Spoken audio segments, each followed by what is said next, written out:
how do you maximize buy-in and garner trust in a group that may be negatively impacted by your identity attributes approach?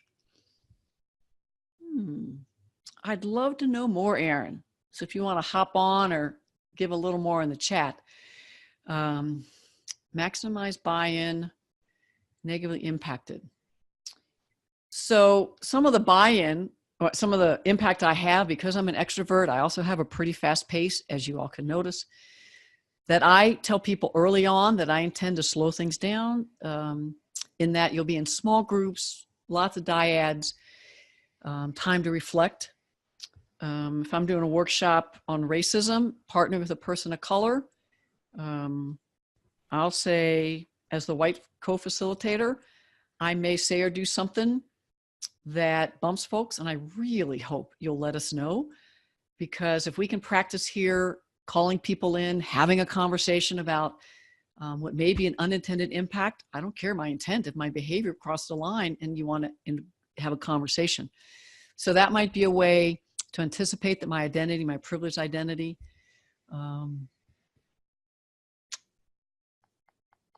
because I don't quite understand all that you want, that's all that's coming up for me.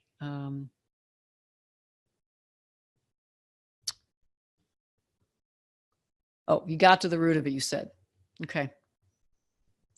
And you could even ask, by group membership, given who I am, it could be theoretical. What could be some bumps that people have as I show up? Now, I don't know if this relates to you, but I've had a number of white male, particularly cisgender.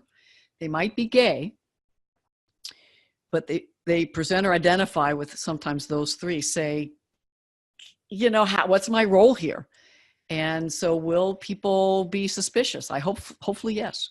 When I move into a room as a white cisgender, someone with a doctorate, privileged identities, all except for woman and lesbian, I want folks to hold me accountable and to not just trust that just because I'm coming in doing the workshop that I know what I'm doing. And so first of all, I need to get over myself that I'm like, they're questioning me or they're not. It's like, of course, thank goodness. But I think there needs to be space and deserves to be space for folks of multiple identities, particularly white male, and to come together and say, what is our role? You have a critical role in this. And because other folks with your identities will hear you faster than they'll hear me. And what does that mean when you are co-presenting with someone, or if you're single presenting for sure, how do you move into that situation? Again, in the course, we talk about these kind of situations in much more detail. Your concern, this is going back to Aaron, is the message is often missed because they're unable to open up and process based on my attributes. As a white person, I'm experiencing that in a situation I have. Racism is so deep in an organization.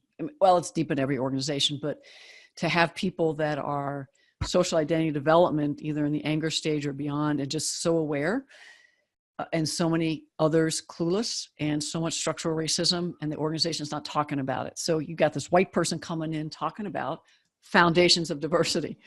So I have, and I do this unconsciously, but in this organization particularly, really show up talking about racism, talking about whiteness, sharing some of my racist attitudes, showing up, acknowledging, connecting with folks of color that just shared very powerfully, and kind of modeling what I think we need to do as whites. So for folks of color, they might be going skeptical to maybe not so skeptical to maybe I'm willing to try one more time with this group and this facilitator. I also have to be in detachment with love. It's not about me, it's at the group level.